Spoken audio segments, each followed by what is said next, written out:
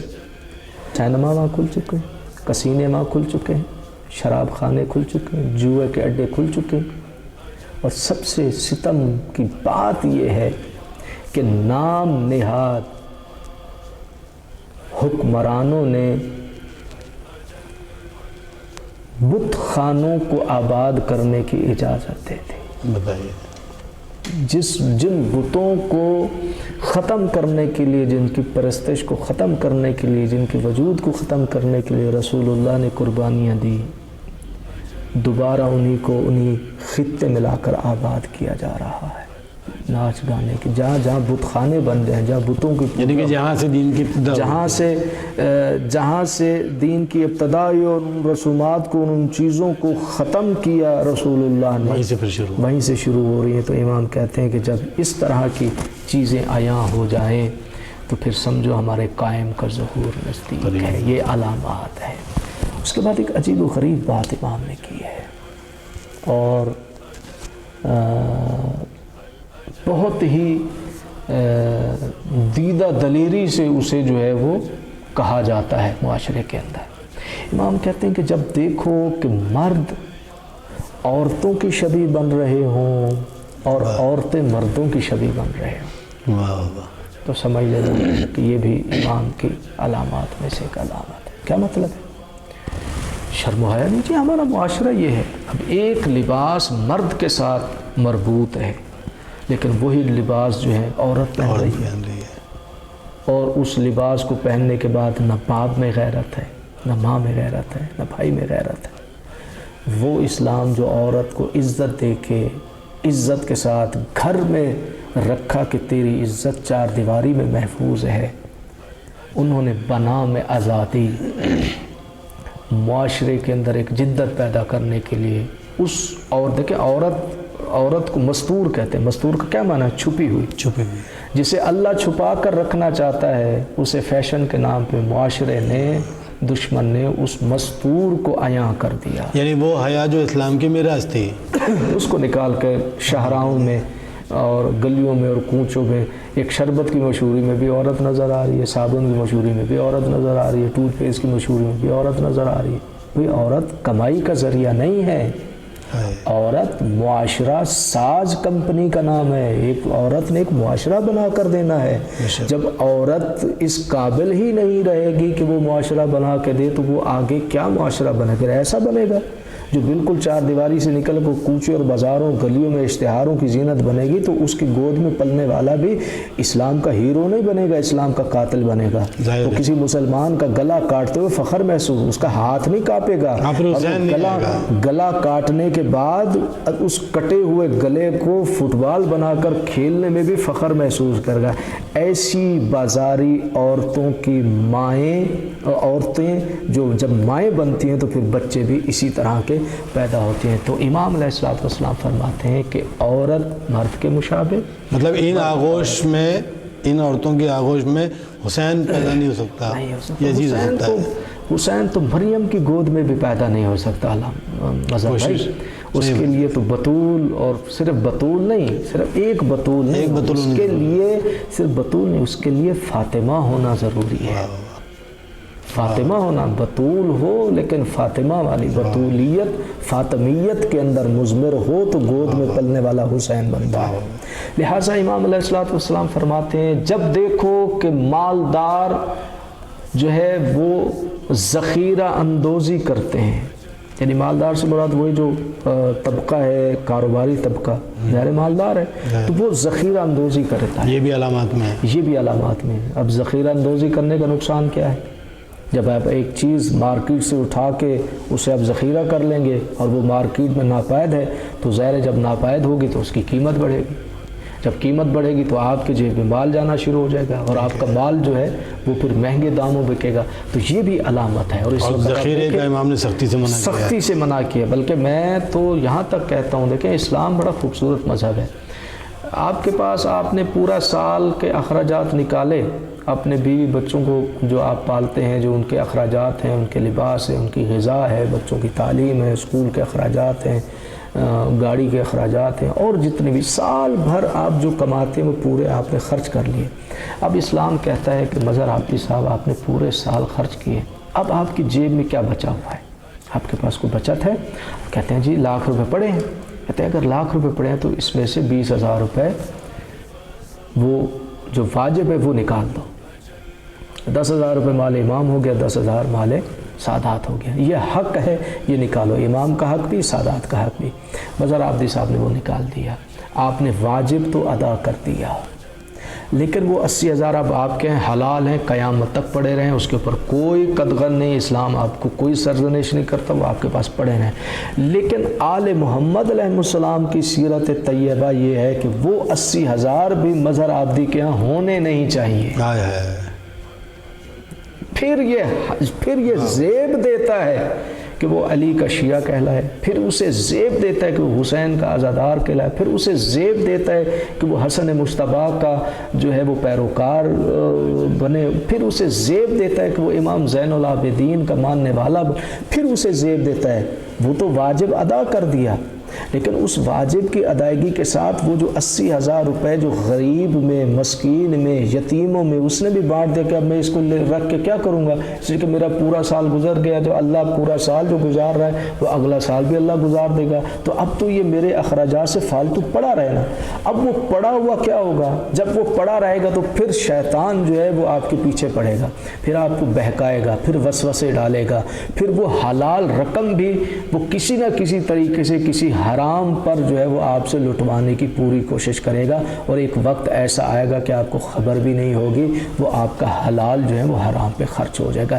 اس لیے اسلام نے روکا کہ ذخیرہ اندوزی نہیں، اور یہ توکل ایک ایسا ہتھیار ہے انسان کے پاس، اگر انسان توکل کی چادر اوڑھ لے تو معصوم کہتا ہے کہ پھر پروردگار عالم توکل کی چادر اوڑھنے والے کو بے یار و مددگار نہیں چھوڑتا۔ لیکن کیا ہے کہ توکل کی چادر جو ہے ہم نے ہٹا دی، اس کے بعد جو ہے ہم جتنا بھی کر لیں ذلیل و خوار ہی نظر آتے ہیں، ہمیں عزت نہیں ملتی۔ کسی شخص کے دسترخوان پر کھانے کے وقت 1 سے 2 ڈشز موجود ہوں تو سمجھ لو کسی کے حق مار رہا ہے۔ بہترین سیرت اور بہترین پیغام خود امیر المومنین اور ائمہ اہل بیت علیہ السلام کی سیرت طیبہ میں ملتا ہے کہ جب اب زندگی کی آخری دن امام علیہ السلام گزار رہے ہیں، آخری 3 دن ہی تھے نا، جی ہاں، تو جب امام کے سامنے بیٹی نے افطار کا سامان رکھا تو اس میں نمک اور دودھ تھا۔ اسی بات سے ریلیٹڈ ہے، نمک ایک چیز لے جاؤ۔ امام علیہ السلام نے، بیٹی ہے، بیٹی کا دل ہے، لہٰذا چونکہ بیٹی جو ہے منصوص من اللہ ہادیہ نہیں ہے، لیکن نمونہ ہدایت تو ہیں، بالکل ہے، لہٰذا اب بیٹی اور باپ کی محبت بھی ہے، تو اب محبت پہ اگر کوئی بیٹی کوئی چیز باپ کے لیے پیش کر دے تو اس کے اوپر اسلام کوئی گرفت نہیں ڈالتا، لیکن اس کے باوجود بھی مولا متقیان نے کہا کہ بیٹی کیا تو نے کبھی دیکھا ہے کہ تمہارے بابا نے ایک وقت میں 2 غذائیں کھائی ہوں؟ واہ، لہٰذا ایک غذا، اب امام نے یہ نہیں کہا کہ دودھ ہٹا لے نمک رکھ لے، نہیں، ایک غذا اٹھا لے۔ تو اس کے باوجود بھی جب شہزادی نے، اب منشا تھا نا امام علیہ السلام، شہزادی نے جب نمک ہٹانا چاہا تو امیر المومنین نے کہا یہ ہے تزکیہ نفس کی منزل، یہ ہے کہ جس چیز کے لیے دل چاہ رہا ہو اس چیز کو ہٹا کے دل کو دوسری طرف مائل کر دینا، یہ تزکیہ نفس کی منزل ہے۔ اور علی کائنات عالم میں وہ عظیم المرتبت شخصیت ہے جس کی چوکھٹ چوم کے تزکیہ جو ہے وہ پروان چڑھتا ہے۔ واہ واہ، یہاں سے بھی علامت، یہ بھی علامات کا حصہ ہے، علیہ الصلوۃ والسلام نے بیان فرمائی ہے، ذخیرہ اندوزی۔ اور اس کے بعد امام نے کہا کہ جب تم دیکھو کہ مومن کو دیکھ کے کترا رہا ہو، یہ بھی امام علیہ الصلوۃ والسلام ہمارے معاشرے کا المیہ ہے۔ صحیح بات۔ ایک زمانے میں ایک صاحب جو ہیں وہ مالدار تھے، پیسے والے تھے، سب اس کی خوشامد کرتے تھے، سب اس کے پاس جاتے تھے، انجمن والے بھی جاتے تھے، مدرسے والے بھی جاتے تھے، امام باڑے والے بھی جاتے تھے، مولوی بھی جاتے تھے، دوسرے بھی جاتے تھے، اس لیے کہ اس کے پاس مال ہے، اور یہ کسی نہ کسی طرح سے کوئی مجلس کے لیے، کوئی ماتم کے لیے، کوئی نماز کے لیے، کوئی روزے کے لیے، کوئی مسجد کے لیے، کوئی امام باڑے کے لیے، کوئی کسی جا رہا ہے۔ لیکن آہستہ آہستہ ایک زمانہ ایسا کہ اب وہ مومن فقیر ہو چکا ہے، اس کے ہاتھ میں کچھ نہیں، اب وہ گزر ہے تو وہی مومن جو کل اس کے دروازے پہ پہنچ رہا تھا آج اس کو دیکھ کے منہ موڑ رہا ہے۔ مولا کہتا ہے کہ یہ بھی میرے قائم کے ظہور کی علامات میں سے ایک علامت ہے۔ مومن کے مفہوم کیا ہے؟ مومن کی عزت کرو اس کے ایمان کی وجہ سے، واہ واہ، اس کے ظاہری چیزوں کی وجہ سے اس کی عزت نہ کرو، آج ہے کل نہیں ہے، اور یہ سبب ہے، یہ فلسفہ ہے، اس کو سمجھنا چاہیے۔ میں اپنے دیکھنے والے ناظرین کی خدمت میں یہ گزارش کرتا ہوں کہ اس کے اوپر غور کریں، دقت کریں۔ جب ایک بندہ مومن، کسی بھی حال کا بندہ مومن، وہ امیر ہو، فقیر ہو، پیسے والا ہو یا فقیر ہو یا قبیلے والا ہو یا اس کا قبیلہ نہ ہو، جب مومن ہو، کوئی بھی ہو، کسی بھی حالت کا مومن ہو، جب وہ مر جاتا ہے تو اس کے جنازے پہ کھڑے ہو کر یہ کہتا ہوا تو نظر آتا ہے، اللہم لا نعلم منہ الا خیرا، یہ پالنے والے، اس مرنے والے کے لیے میں سوائے خیر کے اور کچھ نہیں جانتا۔ کیا آفت آ پڑی کہ مرنے کے بعد تو اس کے شریف ہونے کا اقرار کر رہے ہو، ایک کاش کے جرأت پیدا کر کے اس کی حیات میں اسے شریف تصور کرتے تو کتنی برائیاں معاشرے سے خود بخود ختم ہو جاتی۔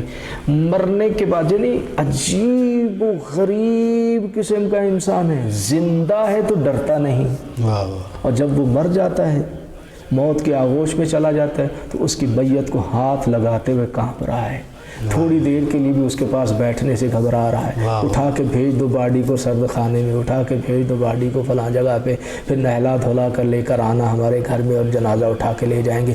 جب زندہ تھا، مارنے پر قدرت رکھتا تھا، زبان چلانے پہ قدرت رکھتا تھا، انتقام لینے کی قدرت رکھتا تھا، اس وقت تو نہیں ڈرا۔ جب وہ ہے ہی تیرے مرہون منت کہ تو کندھا دے گا تو وہ اپنی آخری آرام گاہ تک جائے گا، تو اسے نہلائے گا تو وہ پاک ہوگا، تو اسے کپڑا دے گا تو اس کا تن ڈھانپا جائے گا، اس وقت تو اس سے ڈر رہا ہے۔ جو حکمتیں بیان کی گئیں ان عبادات کی، جو فلسفے بیان کیے گئے، اگر ان کو انسان سمجھ لے تو یقیناً فی الدنیا والآخرہ وہ انسان سعادت مندی کی زندگی گزارے گا۔ لیکن اگر وہ فلسفوں کو جو ہے سمجھے بغیر انجام دے گا تو اس کی دنیا بھی گھاٹے میں ہے، آخرت بھی گھاٹے میں ہے۔ جب ہم مرنے والے کے نماز جنازہ میں کھڑے ہو کر اس کے خیر ہونے کا اقرار کر رہے ہیں تو اے کاش کہ ہم اسلام کے اس سنہری اصول کو اس کی زندگی میں اپنا لیتے، اور وہ سنہری اصول اسلام نے یہ دیا کہ تم اپنی زندگی کو گزارو، ایک حسن ظن پیدا کرو کسی بندہ مومن کے لیے۔ جب یہ سنہری اصول ہے، جب حسن ظن ہوگا، میں کہوں گا مظہر عابدی صاحب مجھ سے بہت بہتر ہیں، مجھ سے بہت اچھے ہیں، مجھ سے زیادہ مومن ہیں، مجھ سے زیادہ قوی ہیں ایمان میں، مجھ سے زیادہ قوی ہیں دینداری میں۔ جب میں یہ سوچوں گا، جب میں یہ تصور کروں گا تو میں کبھی بھی مظہر عابدی کی برائی نہیں کروں گا، میں کبھی بھی مظہر عابدی کے ساتھ بد کلامی نہیں کروں گا، میں کبھی بھی مظہر عابدی کے برائیوں میں ملوث نہیں ہوں گا، کبھی بھی منفی سوچ مجھ میں آ ہی نہیں سکے، اس لیے کہ میں مظہر عابدی کو اپنے سے بہتر مومن جان رہا ہوں، بہتر صاحب ایمان جان رہا ہوں۔ تو یہ حسن ظن ہے، حسن ظن ہے۔ اسلام کہتا ہے کہ حسن ظن کی شمع روشن کر لے، تیرے کتنے مسئلے اور مسائل اور مشکلات تو ویسے ہی حل ہو جائیں گے۔ اسی طرح مظہر عابدی یہ تصور کر کے عباس مہدی مومن ہے، مجھ سے بہتر ہے، مجھ سے اعلیٰ ہے، تو یقیناً جب ایک مومن دوسرے مومن کے بارے میں اچھا خیال رکھے گا تو یقیناً یہ بات بڑھتی چلی جائے گی اور معاشرہ خود بخود سدھرتے چلا جائے گا۔ یعنی کہ یہاں تک جو آپ نے بیان کیا یہ غیر حتمی، یہ غیر حتمی، میں نے کہا کہ غیر حتمی یعنی شرائط کے ساتھ، ٹھیک ہے، اور حتمی جو حتمی علامات ہیں، امام فرماتے ہیں کہ حتمی علامات 5 ہیں، ٹھیک ہے، کوئی 25 نہیں ہے، کوئی 50 نہیں ہے، کوئی 1000 نہیں ہے، کوئی 2000 نہیں ہے، اس لیے کہ ہمارے معاشرے میں آگاہی نہیں ہے، معلومات نہیں ہے، چونکہ ہم نے پڑھا نہیں ہے، آل محمد کے فرامین کو دیکھا نہیں ہے، لہٰذا ہم کوئی ایسی چیز دیکھتے ہیں معاشرے میں اگر ہو جائے تو ہم کہتے ہیں بس جی یہ تو ہو گیا، اب امام علیہ الصلوۃ والسلام کا ظہور ہو گیا، یہ کم علمی کی بنیاد پر، جہالت کی بنیاد پر ہم یہ کہتے ہیں۔ اگر ہمارے پاس معلومات ہو، ہمارے پاس علم ہو کہ امام کی علامات حتمیہ کتنی ہیں اور کیا ہیں، اور علامات غیر حتمیہ کیا ہیں اور کتنی ہیں، تو پھر ہم کسی بھی ایسے واقعے پر فوراً ہی اپنا رد عمل یہ نہ کہہ کر دیں کہ بس اب یہ ہو گیا تو اب امام علیہ الصلوۃ والسلام کی جو ہے وہ ظہور جو ہے وہ ہو جائے گا۔ 5 علامات ہیں، جس میں سے ایک سفیانی کا خروج، ایک یمانی کا خروج، نفس زکیہ کا قتل، آسمان سے چنگھاڑ یا ایک صدا کا آنا، اور ایک فوج یا ایک لشکر کا زمین میں دھس جانا۔ یہ 5 علامات جب وقوع پذیر ہو جائیں گی تو پھر ہر مومن کو یہ یقین کر لینا چاہیے کہ اب امام علیہ الصلوۃ والسلام کا ظہور قریب ہے، بلکہ ظہور ہونے والا ہے، اور ان علامات کے فوراً بعد امام علیہ الصلوۃ والسلام کا ظہور مبارک۔ بہت شکریہ علامہ صاحب، بہت تفصیل سے اور بہت ہی قابلیت اور بلاغت کے ساتھ آپ نے تمام سوالات کو عوام کی ذہن سے کلیئر کیا۔ ناظرین، آپ سماعت فرما رہے تھے، دیکھ رہے تھے، علامہ صاحب کی گفتگو سن رہے تھے۔ یقیناً اس گفتگو کے بعد ہم غیبت امام کے دور میں ان علامات کو سامنے رکھتے ہوئے اپنی اصلاح کر سکتے ہیں اور ایک اچھا معاشرہ تشکیل دے سکتے ہیں۔ اس کے ساتھ ہمارا پروگرام کا آج وقت ختم ہوا جاتا ہے۔ انشاءاللہ اگلے پروگرام میں آپ کے ساتھ پھر گفتگو کریں گے۔ تب تک کے لیے اپنے میزبان اور اپنے مہمان عباس ترابی صاحب کو اجازت دیجیے۔ اللہ حافظ۔